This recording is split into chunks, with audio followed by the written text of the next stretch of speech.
আমরা ক্ষেতের ভিতরে যাবো এখন। ওই যে কাকু সার দিতে হয়, বৃষ্টি এসে দিতে না এই যে যদি এই যে গাছগুলো ছিঁড়ে দিলেন নাকি তাহলে আমার গাছ ভরা থাকতে ফটফটি কমই দেখা যায় একবারে। এই তো হুম।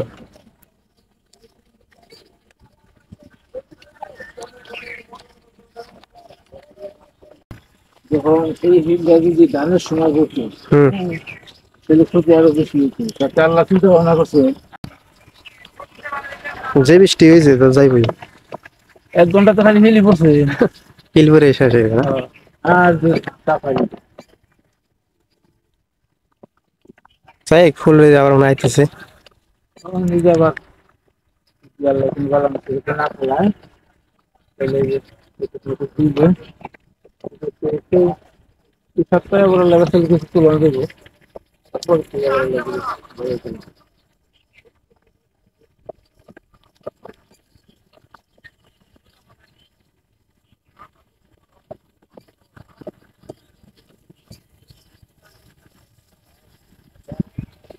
পাতাগুলো নষ্ট হয়ে গেছে একবারে। হ্যাঁ যেগুলো পুরো বিরল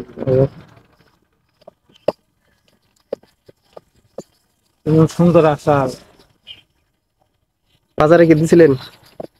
বাজারে নিচি বেশি যেদিন তুললাম সবাই 4-5 কেজি তুলছি কিন্তু যেদিকে বেরিয়ে বেরোলো ওই দিনটা তুলছিলাম 10 কেজি 10 কেজি? 10 কেজি তুলছি বাজারে বেশি রাখছি তো দিয়ে দিল এবার হুম।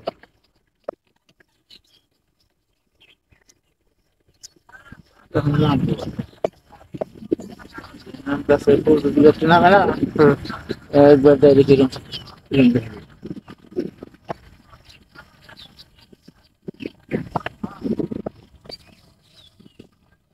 এক হাতের উপরে মনে হয় একটা, তাই না? এক হাতের উপরে হয়ে গেছে। রাতে রাতে ভাঙ্গি মনে নাই। সবই বেড়েছে এই যে গাঙ্গিও দেখছিলাম লাউ ছিলাম কুমড়া ছিলাম ওই নামায় জাং লাগতাম ওই জাং লাগতাম সবই সবজি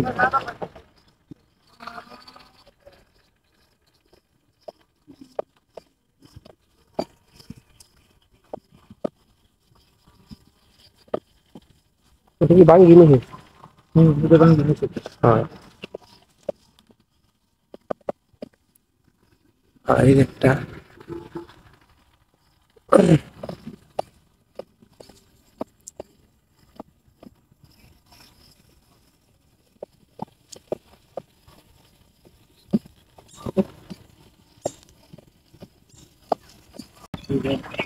দেখুন, এই দেখুন এটা কিরকম হয়ে গেছে। শিলপুরে নষ্ট হয়েছে নষ্ট হয়ে গেছে, হ্যাঁ।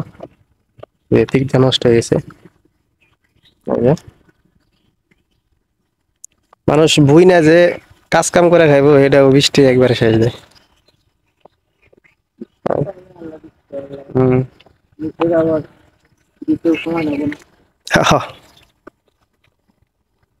বাতা ফুল নষ্ট হয়েছে শিলপুরে একদম বুঝে দিচ্ছে বৃষ্টি শেষ হয়ে গেল। হ্যাঁ দিছিলেন।